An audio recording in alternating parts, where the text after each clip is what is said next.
So, hey everyone, I'm Chad, I'm Khalil. and we are the Marshals of Truth. So, to start our second installment of our conversation on truth, we're gonna pick up where we left off in our last episode, talking about President Donald Trump's first impeachment. We agreed in our conversation that one of the biggest issues surrounding his impeachment was a lack of basic agreement over the facts presented in the case of Donald Trump's call with Zelensky. And given that people couldn't agree whether or not what he said was asking for a favor or what was called a quid pro quo, or whether or not you can agree if that was a misuse of presidential power, was one of the biggest reasons why, although he was impeached, he was not removed from office or any other substantial punishment was given. And what seems most interesting, though, is that, like, while eventually, once weeks of debate was done about what seemed to be most interesting, though, is that the so much of the discussion, like as Chad was just mentioning, was about the um what he said and what that meant. The whole point of the impeachment proceedings was to find out if what he did was illegal, you know, but so much focus was being put on like what he said, and what that meant, which is understandable if it was a criminal case. Um, but such a disagreement on basic facts was a big issue in the hearing, which was very interesting to look at from an outsider's point of view. If you weren't American, or even if you were just looking at it, on how polarized politics has become in the U.S. So basically, when humans, just to think more broadly here to start, when humans pursue truth, like when they try to figure out what is right and wrong, what is true, you know, um, it's best done through dialogue and discussion. Looking at both sides and coming to a conclusion. Putting one side of the argument together and another side of the argument together and creating a new point, to find out what is closest to the truth, you know, just to get all the partisan BS on both sides, just to get to the heart of it. And um and only then, once you do that, can you come to an agreement. Yeah, This in philosophy is called a presupposition, and that is the basic agreement on both sides of what is. If you don't have that, you can't get anywhere. So that's to begin what we think will be the main topic of discussion here, and that is the freedom of the press. exactly. I mean, one of the big reasons that people couldn't agree on the basic facts is sometimes through the media. We, as we know, a lot of Americans get their information, get their news from televised news networks, social media, any source of the internet, maybe word of mouth. But the media is one of the biggest sources that people get their information, and very often media sources will choose to present a certain amount of facts, or they could present to obscure some. And this issue has become a very big one as polarization as it's increased in our country, in that you'll see different media sources will obscure some parts of the information, or maybe they'll emphasize another part. But when you have different news sources presenting different facts and none of them doing the exact same ones, you're going to end up with people who have very different points of view on what the situation is. And when that came to the impeachment, that could be maybe someone would not even have heard what Trump said in the phone call, but all they heard on TV was that it was a fine phone call. Or another person might know exactly what he said on the phone call and would think that it was a bad phone call. But that other person would have no idea if all they were to have gotten was one perspective that, saying, left out different details or emphasized different ones, that the other person who watched a different news site got a different one. So I think, Chad, we can both agree that state-run media has a very strong chance to become propaganda, especially when there's no other type of news source, right, Chad? Yeah, Yeah. that's one of the big worries. Yeah, exactly. It has a high potential when there's a state-run news outlet, and that's the only one that's available. Or all the other ones, like they just serve the state or are funded by the state. It has a high potential for beginning to be propaganda, which is projection of truth, manipulation of truth, and it overall like misleads a populace into acting against their own interests. So it's for good reason two people can agree that that is wrong, and Chad and I seem to be doing that.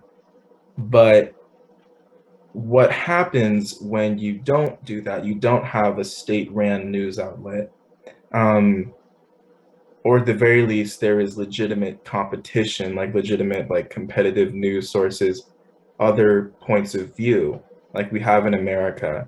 A good example is the comparison between CNN and Fox News. Um, on both sides. And, to be honest, Chad and I here, we both lean left. But we do see at times how, like, Fox News and even CNN, um, they both tell the news. They both give the news, but then they bring on their own opinion, like visitors. The people that come in to talk to the host of the episode of the show, and their opinion starts to come out a lot more. And it's when the opinion pieces start coming in on screen where you get to see a lot of that polarization, and Yeah, it's quite troubling. yeah. It's. I mean, I remember some of the newscasting that I would watch with the visitors. You could tell through the kinds of people who would be visiting these news sites and giving their opinions or giving like their talks to whatever newscaster it is, you could see the kind of trend of whatever ideological belief that they would subscribe to. Whether or not the people themselves would be personally espousing it was not always, sometimes it was more and sometimes it was less. But over time, you could tell and just how, like, who they bring onto a news site that could show how those kind of news sources can be slanted. Another way that sometimes, what is it? Another way that news sources can be presenting the news, presenting facts, presenting what happens, but still presenting a different view of what's going on is just how news channels will choose what to report on or choose what to emphasize the most in, say, their most popular shows. Say on one channel, you could have a news channel that decides to report mostly on, say, mass shootings and protests and healthcare debates going on in like Congress. And then on another, I mean, those are when a news channel reports on those are still things that are happening. They're still facts. They're things that occur, but what you're getting are those specific topics, and so those will be the ones that are most important to you, or that's what the site would want to impose upon you. Those would be the ones that you would hear, and that would be the information you would get. And that those topics can be completely opposite as to what another news channel could be presenting. Instead of mass shootings, they could be talking about fundraising for homelessness, or they could be talking about a war overseas, or they could be talking about finances and economic reform. And so, if you watch that channel, you have a very, very different point of view on what's going on outside. And so, if you were to have those two people to meet, one would be more educated or know what's going on in one topic, the other would not because they would just not see it. And maybe they would both report on those same things, but those kind of topics would be glossed over or just not really put into as much effort put into them as the other news channel would. And so you get people with completely different worldviews, which can be completely true things, but they're just missing other pieces of the puzzle. Yeah, so there are actually multiple different examples, like just in the past 3 or 4 months of CNN and Fox News as good examples, like just reporting on different things, you know. So yeah, Chad, like you have an interesting example of how um, like people are reporting on different things, and then from that there is the lack of a presupposition. There's no basic agreement on a topic because when they're reporting on different things, like not only is there a lack of basic agreement on that topic, but because they're not even talking about that topic, like they don't even know what's going on. You know, I guess best to go with some examples, like the southern border in the U.S.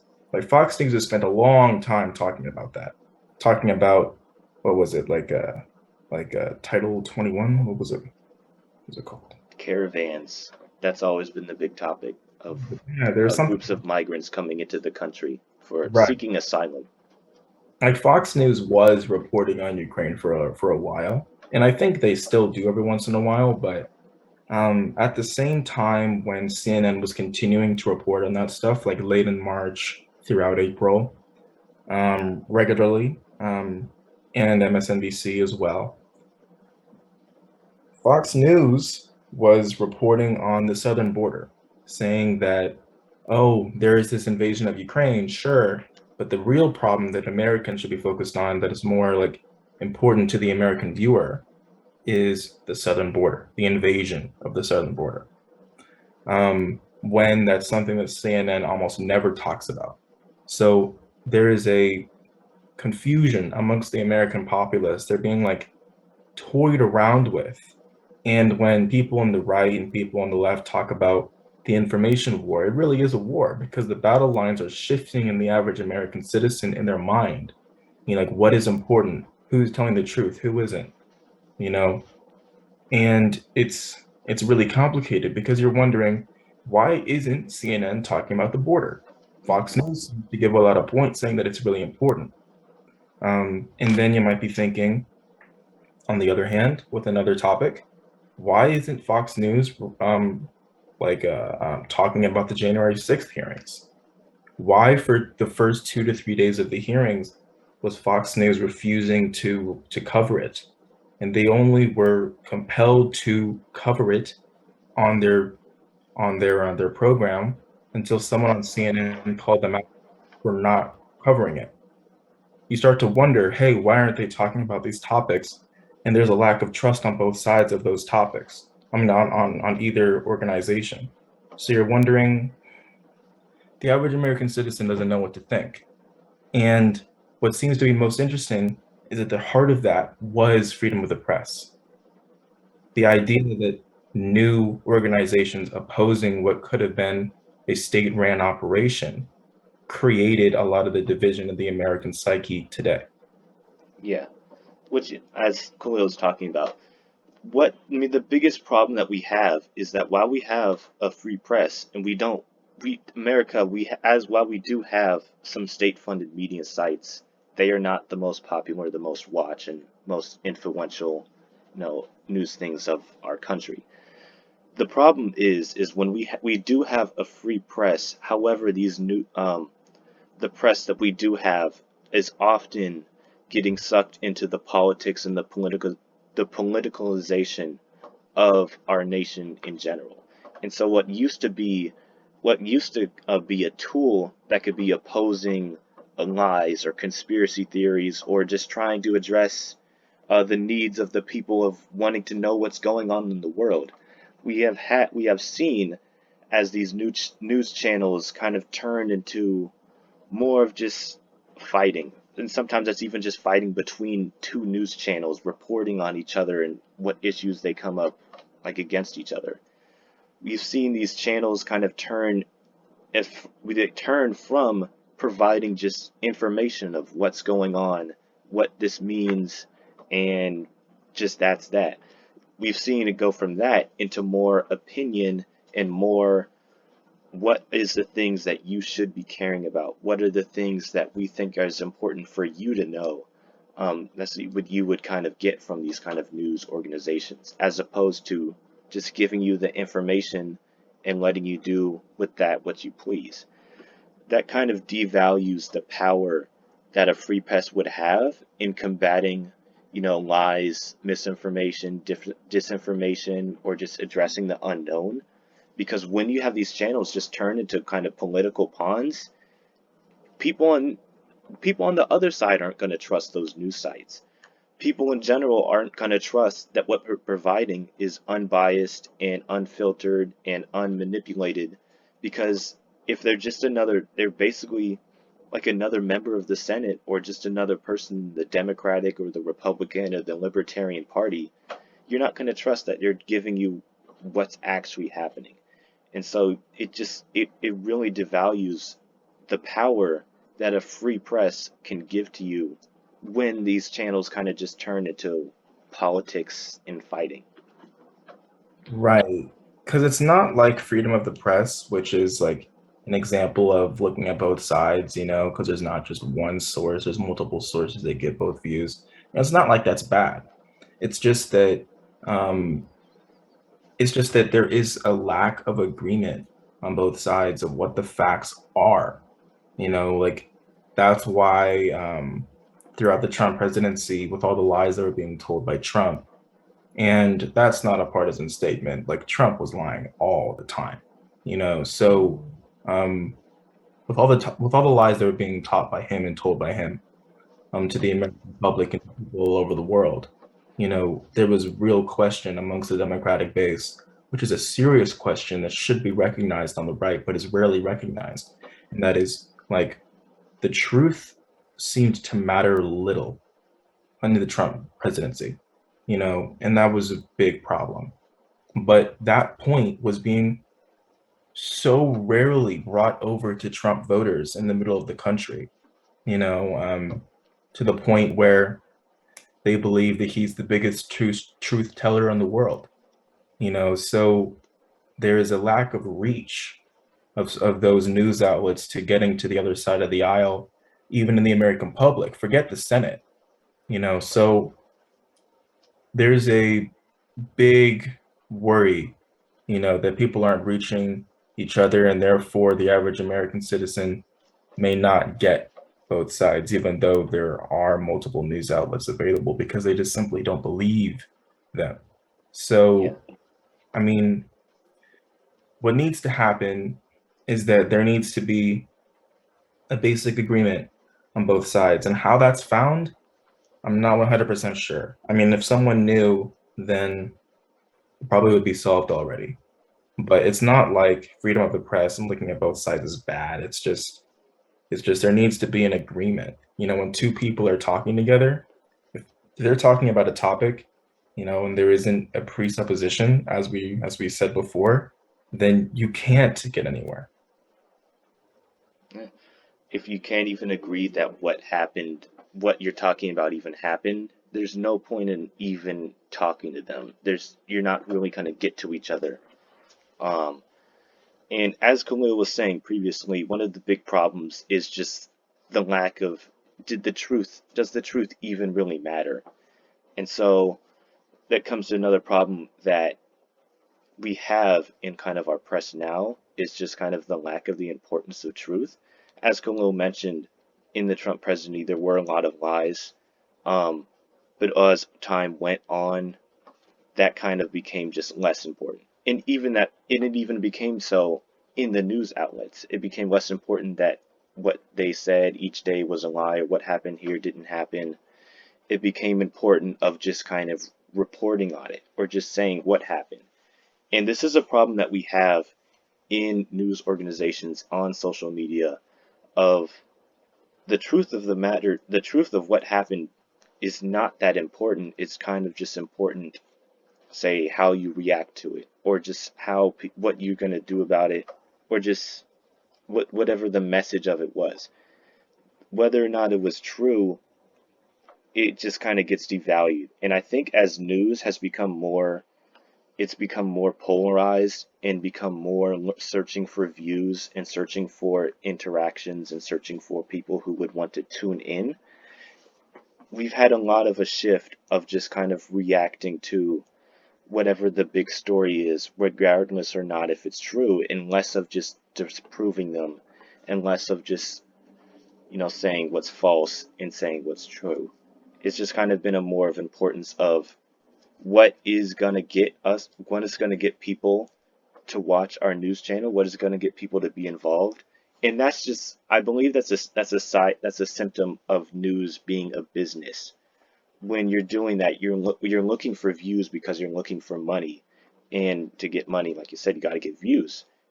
People aren't always going to tune in if you're just going to be debunking every line, giving a boring story that's not exciting or makes you angry or makes you want to do something or go out in the street and protest.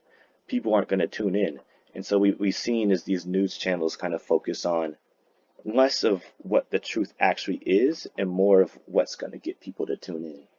Exactly. And it's that business mentality of a lot of these news organizations that, like, the basic idea of who's our base, because you hear it all the time, when you're creating something like how Chad and I here, when we're creating this channel, we're thinking who's our base, but on a bigger scale, like these news organizations like CNN and Fox News and MSNBC, whatever, they're thinking, or even Newsmax, they're going to be thinking, who is our base? Who are the people that watch our our our segments, our channel, or our channel on TV. So they notice who is their base because that's something that they immediately turn to, like who's tuning in, um, and from that, they manipulate, their stories they so that they know that the people that are tuning in are entertained by what they're putting out there.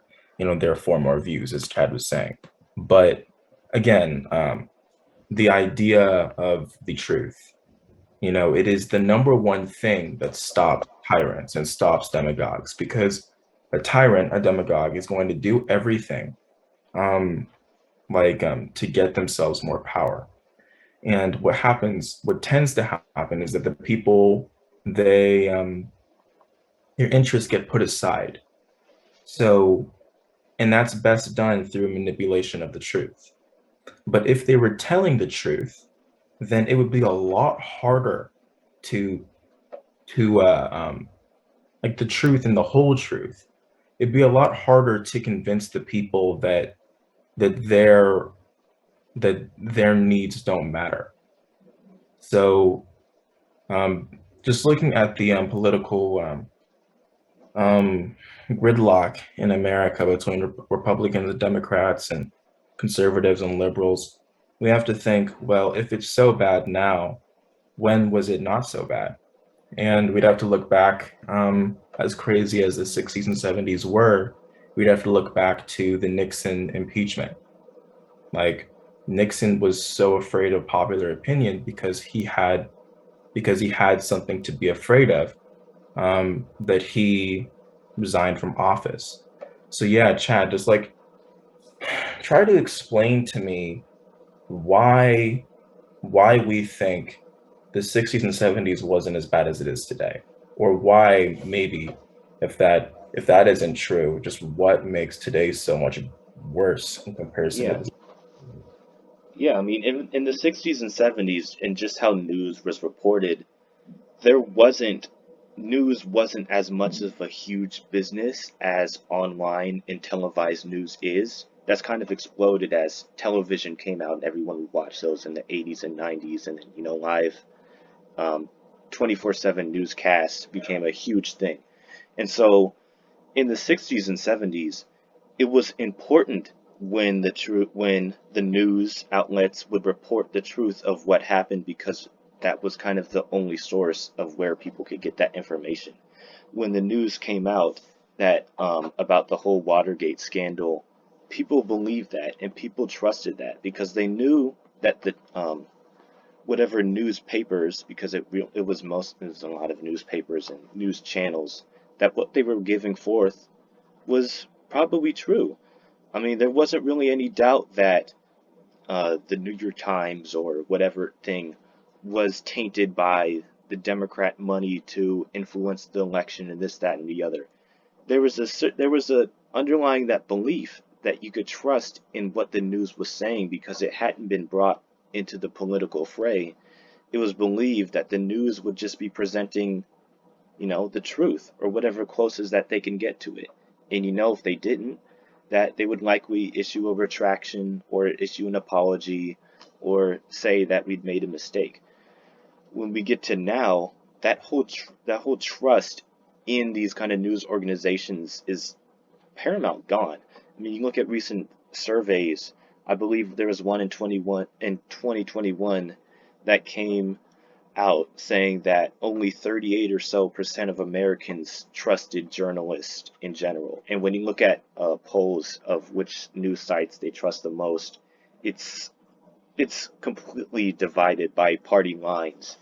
Um, it's that lack of trust because these political organizations have been thrown into the political fray that no one can agree that what these news sites are giving out is the truth. And then add on that these sites or these organizations are looking to put forth, um, I wouldn't say misrepresented, but just different, um, presenting different areas that they view are more important as opposed to giving every story and the whole story.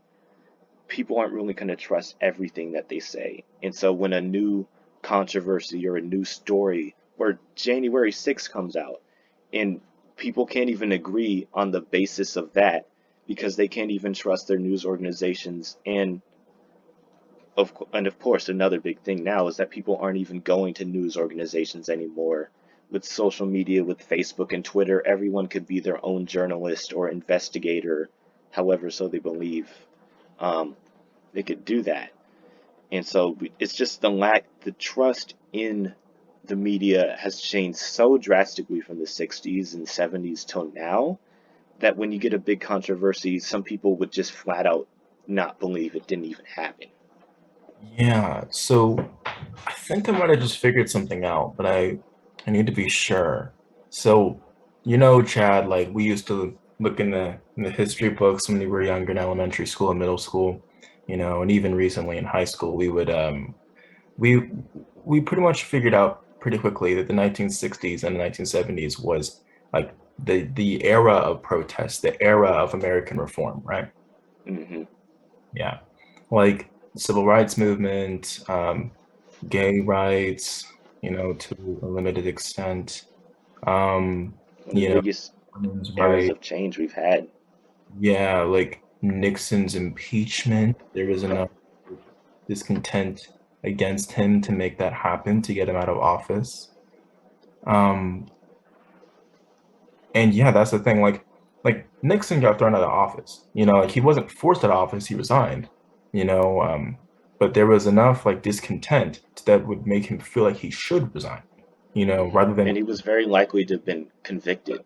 he was terrified that he was actually going to get convicted. His aides told him he might, so um, and that's the thing. Like, as much as we think Trump is bad, and he is bad, he's probably worse. Um, like something having to do with the modern American um, political um, impasse right now. Um, like it didn't even make Trump scared that he was going to be thrown out of office. With what he did in 2019, um, which was unethical. Like throwing away aid from the Ukrainians against the separatists and the Russians. And recently in 2021, with what was likely him orchestrating an insurrection against the state. Like at no point was he so scared that he was going to be thrown out of office. And with Nixon, he was. So I wonder, like at the same time, like what made the 1960s and 70s like so filled with protests, so filled with reform that these things happened. We look back, after George Floyd was murdered, we thought, we'll never have another big moment like this. Even with all the protests and all the so-called riots, we we um, we were very skeptical that there was ever going to be the same kind of change that would happen in the 60s and 70s. And I just wonder, like not necessarily looking at the modern day and like how we can't disagree, how we can't agree on anything. Like, what is it about the 60s and 70s, that made that happen? Like I think it simply might have just been because they were telling the truth more. Like Yeah. there was no Look, opinion. when you look at like when you look at the civil rights movement, one of the big things that changed the people's minds around the country on how the police were treating African Americans and how we were wanting to have more rights was the news channels showing us getting brutalized and shot with water cannons and eaten by dogs across the nation while like protesting peacefully. It was people getting shown that this is the truth, this is the reality of what's happening, and people believed it because that's what was happening, and people were shown that. And there was so much more of a trust that like this was actually what was going on. This wasn't some deep state plot that, only the liberal outlets are going to harp on because it's their narrative and this, that, and the other. It's clear, it's basic. This is what's going on. And maybe that person would either support it or not. But there wasn't that just the straight up denial of reality that we could see now that people could really bring up back then. I mean, we wonder why like Trump wasn't scared of being thrown out of office is because he had enough. I mean, there's enough people behind him that would support why that would just doubt whether or not something happened or whether or not January 6th happened or whether or not what he did for the first impeachment was ethical. You had enough people to doubt that he wouldn't really worry about um, you wouldn't really worry about public opinion changing so much against him because there'd be enough people on his side to go against that. I'd ask, you still there? Are you changing your camera? Oh yeah, yeah. I just Just checking for a second, yeah, like I had my dad come in, he was grabbing his computer. But anyway, yeah, just a reminder, guys, we're still kids, like in. we're we're still like living in our parents' houses, like I mean, we're not in college yet, so Yeah. yeah, yeah. Anyway, but yeah, I totally heard you. Yeah, you were just like talking about how like the like there was more trust in the news outlets at the time. Is that Yeah. right? There Yeah. wasn't there wasn't a widespread ability to just deny the reality of something happening, to deny these kind of basic facts of what happening. In the 60s, you couldn't when you looked at the news in 1968 and saw black people getting shot with what or not 1968, but in the 60s and seeing people getting shot with water cannons just standing around and getting eaten by dogs, you couldn't deny that people were getting brutalized. You look now and you shouldn't be able to deny that we saw people rioting at the United States Capitol on January 6th. But we have now just this belief that like what news channels present could just be straight up false, that people could just act like whatever happened was just completely something else or completely something bigger. And I think that's one of the biggest things that's so different um, from that time. Right, but it really makes you ask the question though. Like if when I didn't live in the 60s and 70s, neither one of us did. But all of the documentary clips and all the clips from the news outlets at the time and the way that people talk about it, like older people looking back at it, like it really seemed, to be that there was that basic agreement on truth.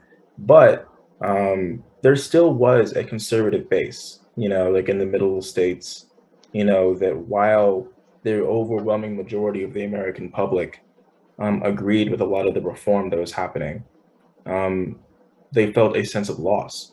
like, oh, I have to go to school with a black kid now, you know, or yeah, exactly. Like, oh, they don't want us in Vietnam. Why? You know, like there was a conservative base in the middle of America, very similar to today, in this geographically, um, that felt betrayed. You know, so like we have to wonder what was the heart of that. You know, were they being told the truth?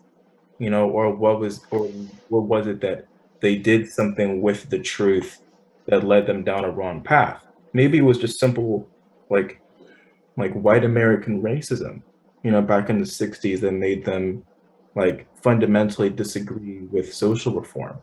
Yeah, You know, maybe it was that. Like didn't matter what sort of truth they were told, you know, like they still didn't want their child to date a black guy, you know, or something. Like they just there was what was that? You know, was it their denial of truth, or was it a denial of truth based off of their racism that there's not much that could be done about? yeah. Either way you look at it, it still was a denial of truth, which at the heart of it still acknowledges that there is a truth out there and that there is something true about that. Like if like there's a potential that someone in that area could have seen, you know, the footage of protesters getting brutalized and be like, that happened.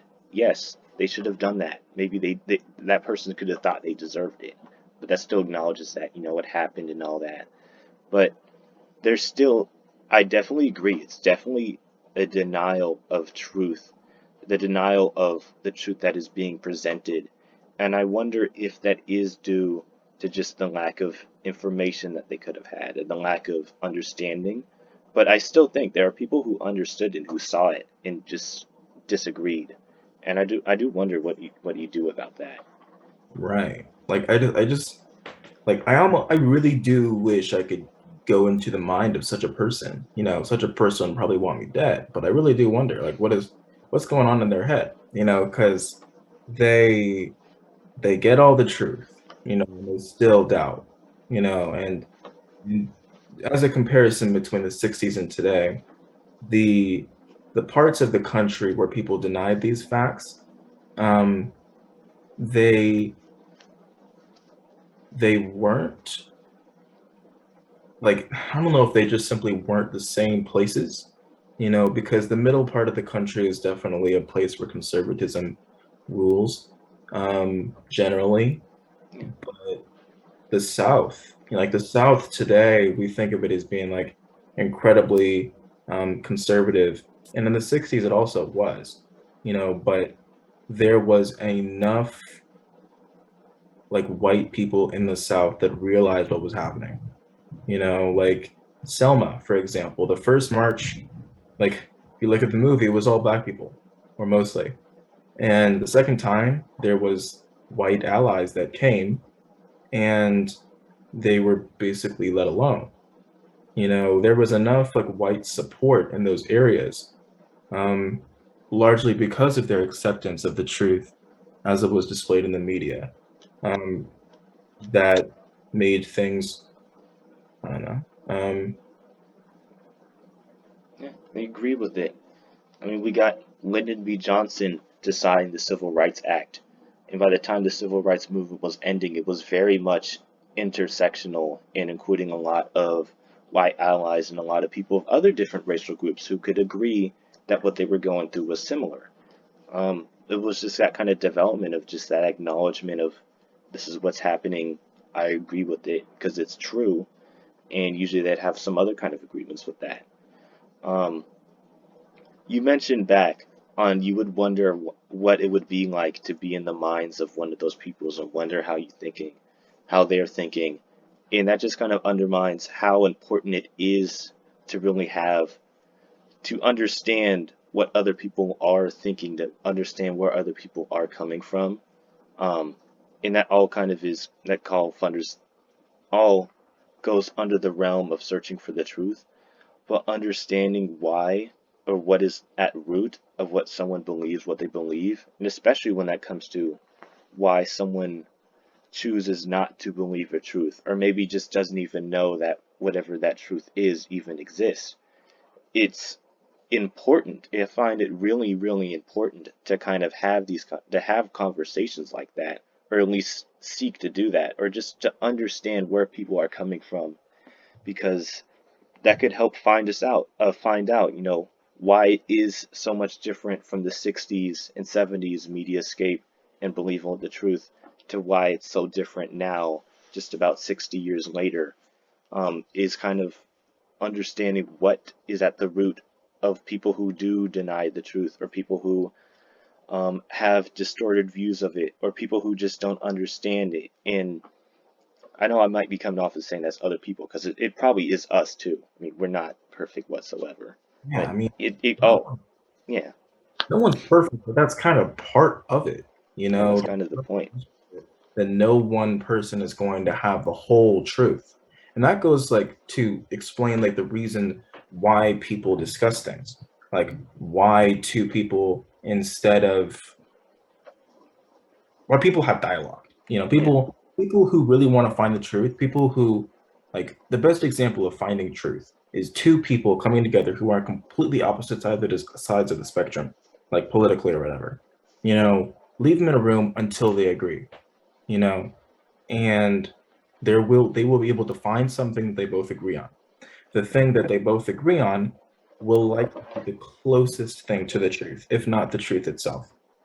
yeah, But the fact is that neither one of them are coming in with the whole truth. It's only an agreement on both sides where you get closest to it or to it itself, which harkens back over to a discussion that Chad and I were having a little while ago. Um, and we were talking about, you know, again, how one person cannot have the whole truth. But then again, how truth can't be in the middle. You know, and Chad used this example, like this metaphor to describe it. Can you describe it again? sure. So as Khalil was saying, not everyone has the full truth, but everyone has a little piece of it. If you got two people in a room that could agree on something, and it could be tiny, or they can agree on the meaning of life. You never know. And when you have different arguments, I see it as every argument can have some level of truth with it. It could be the tiniest thing ever. It could be agreeing that you exist, or it can be agreeing on whether or not what's the best tax plan. It could be big or small, but I imagine it as basically like a bag of sand. Every bag of sand is probably going to have, a black piece of sand, a little black pebble in there. Each bag of sand, one bag might have 12 pieces of those black pebbles, and one bag might have five. Um, but each of them still has it. They still have that little piece, that little black pebble in there. And when you just have them on their own, you're not just going to fill it up by just doing nothing. If you take those two bags of sand and just say that one has 12, that one has 5, and just leave it at that, you're either going to get 12 or you're either going to get 5. If you want to get the most of those, pebbles of sand out, you're going to take those bags, you're going to empty them out, and you're going to get all of those pieces of the black pebbles. And so instead of either 12 or 5, you get 17. And so you might not get the entirety, you might not get a huge, amount of black pebbles of sand to fill up a whole new bag, but you're going to have some of it. And you're going to have a lot more than what you started out with. And I see that as I see that relating to truth, in how when people have an argument, there's always a little level in there, whether big or smaller, there's always something you could get out of it. I mean, I see it as if you talk to someone, say you want to talk to a conservative voter, and you want to ask, why don't you want to vote for X candidate? They might say, I don't want to vote for them because I don't like their tax plan. Okay, go a little deeper than that. Why don't you like their tax plan? I don't like their tax plan because it's going to raise our taxes for our house. Okay, go a little deeper than that. Why don't you want the taxes to be raised for your house? Because I want to provide for my family. And then, bam, that's something you could get out of that. You could get a truth in that that person cares about their family, or these kind of people care about their family enough to believe that X candidate's tax platform is not the one they're going to vote for. There's something that you get in listening to that argument to examining what they have to say and why they believe it, where you could get some of those little pebbles of black pieces of sand, and it could be a lot or it could be a little, but it's in there, and you're only gonna get it if you take what you have and you take what they have and you bring them together into a whole, and what you get there is a little closer to the truth. It might not be huge, it might be tiny, but you're getting closer, and so that's kind of how I see it. Yeah, exactly. So it's yeah, good for thanks for explaining that. Of So course. yeah, so like when it comes to like examples, I tend to use like really extreme examples. I don't know if we need to use Hitler as an example, but I mean like there are people that we just really want to make sure that like we have this point down, and through that we want to make sure that there is no exception to this rule, that two people looking at both sides, two people on two opposite sides, they can come together and they can agree on something that is true.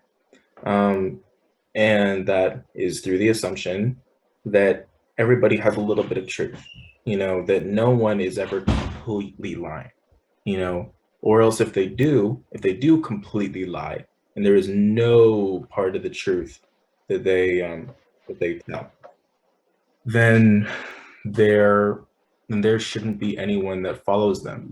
No one would willingly follow someone that that If they lies just, yeah, 100%. You know, if like Yeah, they Hitler. had no amount of truth. No one's gonna believe them because there's not even anything, not a tiny little bit that they can even agree on if all they say is lies. Right? Like there needs to be something that someone clings on to have two people agree on something, And so when you have followers, tens, hundreds, thousands, millions of followers that believe what you believe willingly, then there must be something, some truth, some part of the truth that you are telling. Even if Hmm. it is the whole truth, it's a some part of the truth, you know, which is why you have to look at extreme examples, that there is Yeah, no exception to this rule. And I don't know, you'd have to look at Hitler, I, yeah, like I, he had millions of votes for him in the 1932 election, 1933 election, the last democratic election before Nazi Germany took power.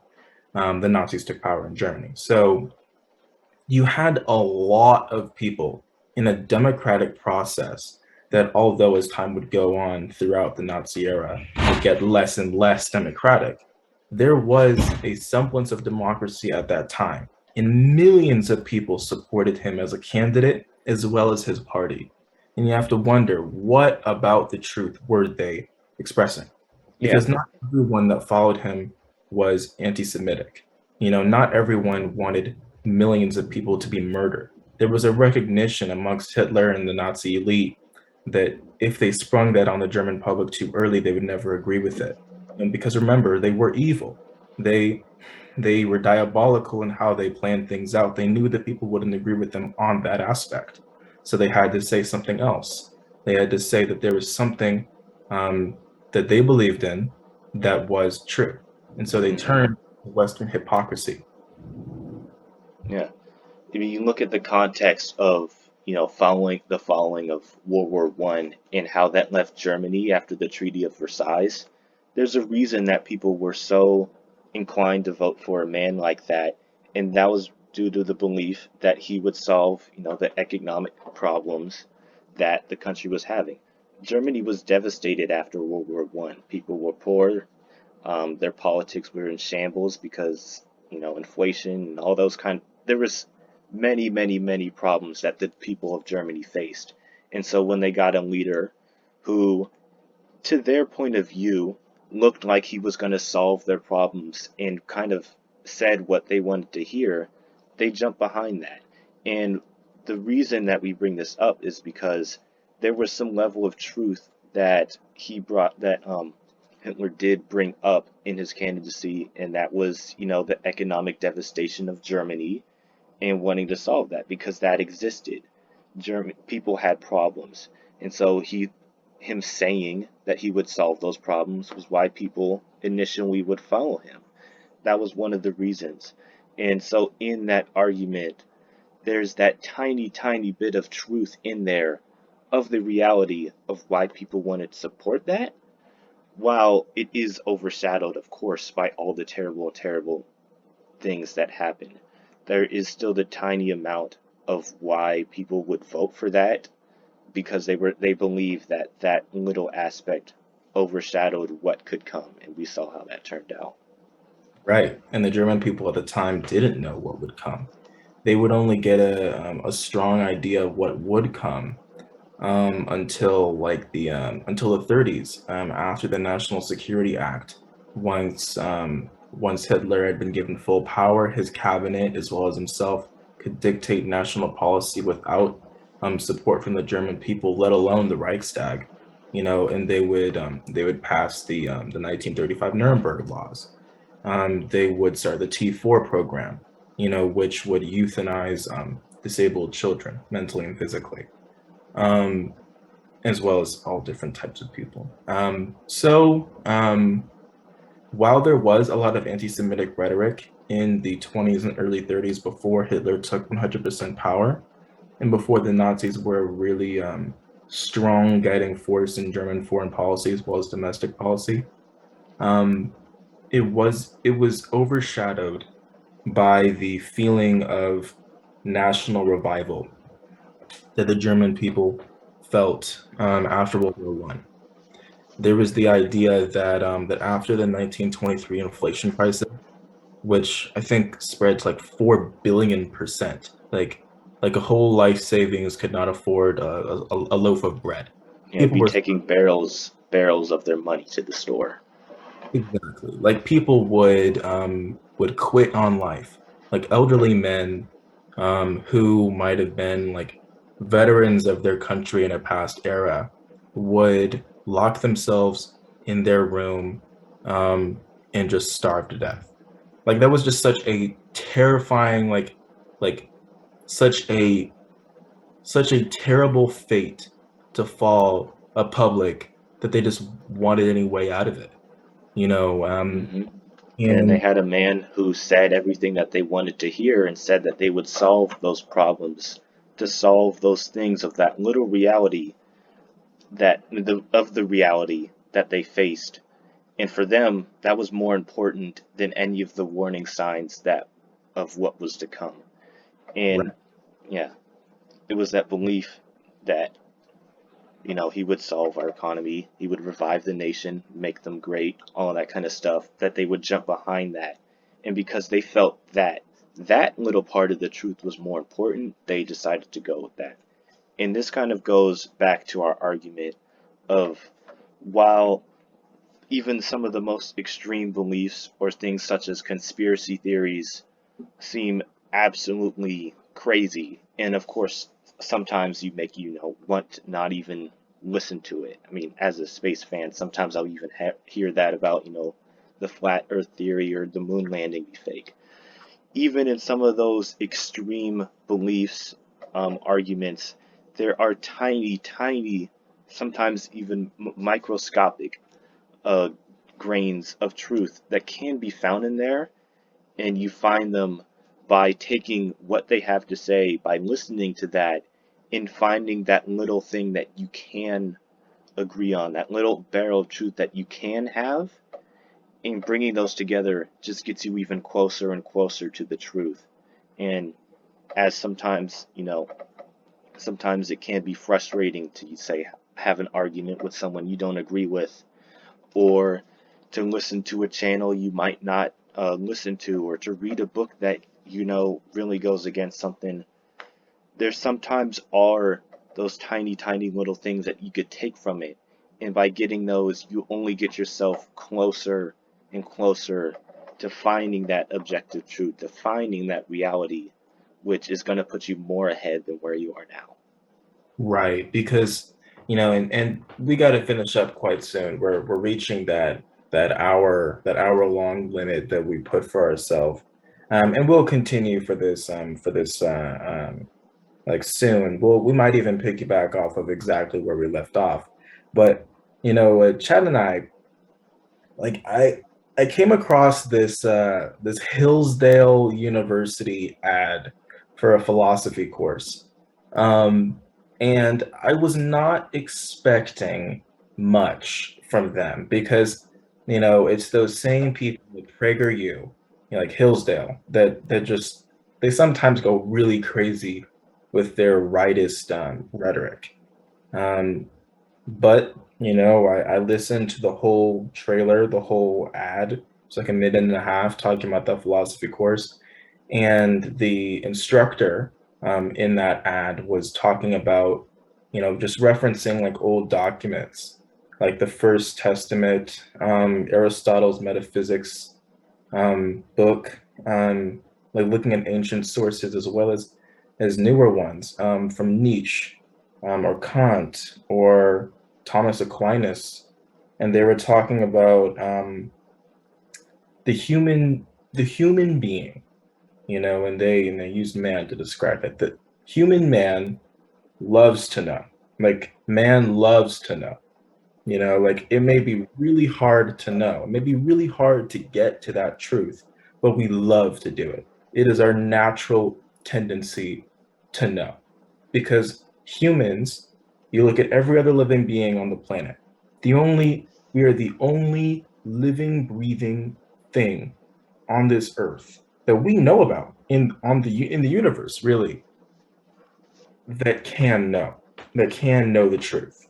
An animal can't know. Like ask any philosopher, any any scientist even, like they do have brain capacity, you know, but they're very instinctive.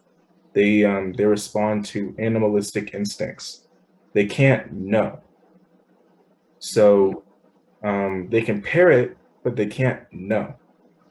And because human beings are the only beings able to know on Earth and that we know of in the universe, um, it makes it so that it makes it so that our natural tendency is to know, that to be human is to know, that to be human is to know the truth, you know. So that's why you get to the first few words of Aristotle's Metaphysics book, which says the like man loves to know.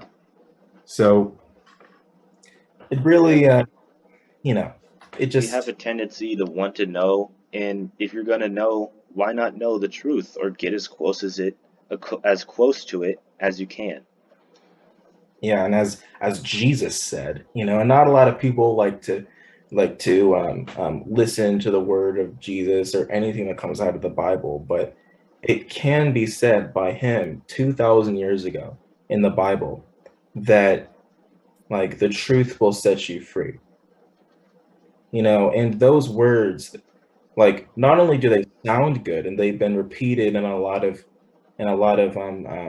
like media, Movies, films, yeah. movies, films, like fictional universes like Star Wars. They just change the truth to the Force. It not only does it sound good, but it's also a very reflective statement. You know, it really makes you think about um about what it means to be human, which is the whole meaning of philosophy. Yep. And if it is our meaning to know, like I said, it's best to know the truth or the closest as we can. And through kind of dialogues, through conversations like these, this is kind of what we're trying to do ourselves, is as we kind of talk to each other, we get our own grains of truth and bring them together and hope that we could get the closest that we can to that truth. And since it is one as humans, but also as students, is going through school, it's our inclination to want to know or to reach things and understand things. So we're gonna do that. Why not get as close as you can, and that's how you get through that through these kind of conversations.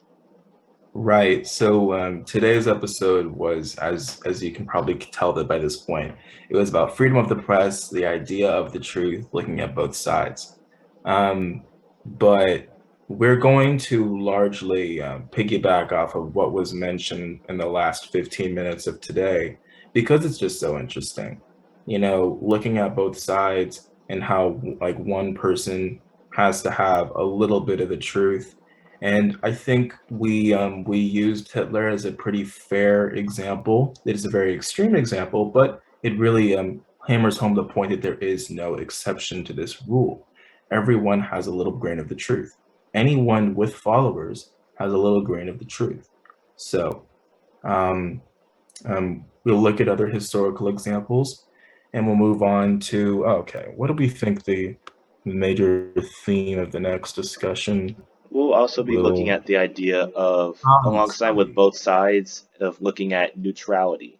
And the idea if both sides do have truth, what are you supposed to, do you, as I kind of mentioned, are you supposed to acknowledge that they have that truth, or are you supposed to do something with that? And we're going to be looking at the idea of neutrality of, in the sense of staying just in between those two truths and looking at whether or not that is a good idea or whether there's something else that we have to be doing.